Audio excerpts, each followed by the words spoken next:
Penggeledahan Kejati Kaltim di kantor ESDM Samarinda dilakukan oleh tim penyidik bidang tindak pidana khusus Kejaksaan Tinggi Kalimantan Timur, Kejati Kaltim, pada Senin, 16 Maret 2026. Langkah tersebut merupakan bagian dari penyelidikan dugaan tindak pidana korupsi di sektor pertambangan. Tim penyidik melakukan penggeledahan di kantor Dinas Energi dan Sumber Daya Mineral, ESDM, Provinsi Kalimantan Timur yang beralamat di Jalan MT Haryono nomor 22, Kelurahan Air Putih, Kecamatan Samarinda Ulu, Kota Samarinda. Penggeledahan ini dilakukan sebagai tindak lanjut dari penyelidikan terhadap dugaan tindak pidana korupsi yang berkaitan dengan aktivitas pertambangan. Pihak Kejati Kaltim sendiri belum menjelaskan secara rinci mengenai posisi kasus yang sedang diselidiki. Namun, dugaan sementara mengarah pada aktivitas pertambangan yang dilakukan oleh sebuah perusahaan bernama CV Aji. Kepala Seksi Penerangan Hukum, Kasipenkum, Kejati Kaltim, Tony Yuswanto, menyebut bahwa kasus ini muncul akibat adanya dugaan ketidakbenaran dalam kegiatan penambangan batu bara yang dilakukan perusahaan tersebut. Kasus ini mencuat akibat adanya dugaan ketidakbenaran penambangan batu bara yang dilakukan oleh CV Aji, sebut Tony Yuswanto pada Senin malam.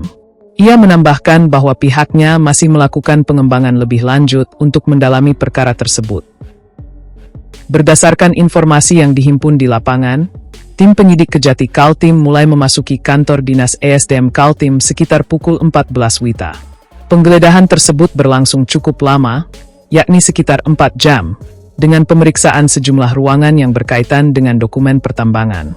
Dari kegiatan penggeledahan tersebut, penyidik berhasil mengamankan sejumlah dokumen penting serta barang bukti elektronik.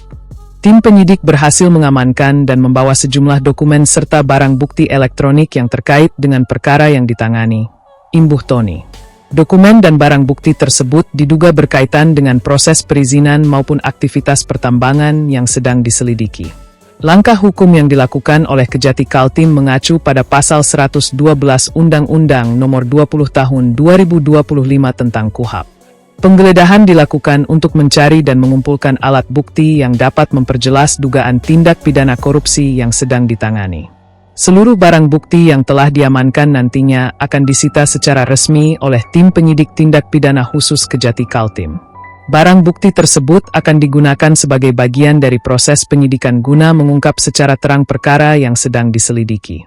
Hingga berita ini diturunkan, pihak Kejati Kaltim masih terus melakukan pengembangan terhadap dugaan korupsi di sektor pertambangan tersebut.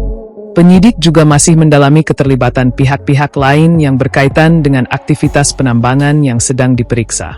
Kami masih terus kembangkan dan nantinya akan kembali kami update lagi.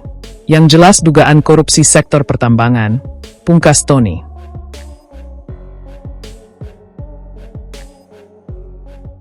Download Tribun X sekarang, menghadirkan lokal menjadi Indonesia.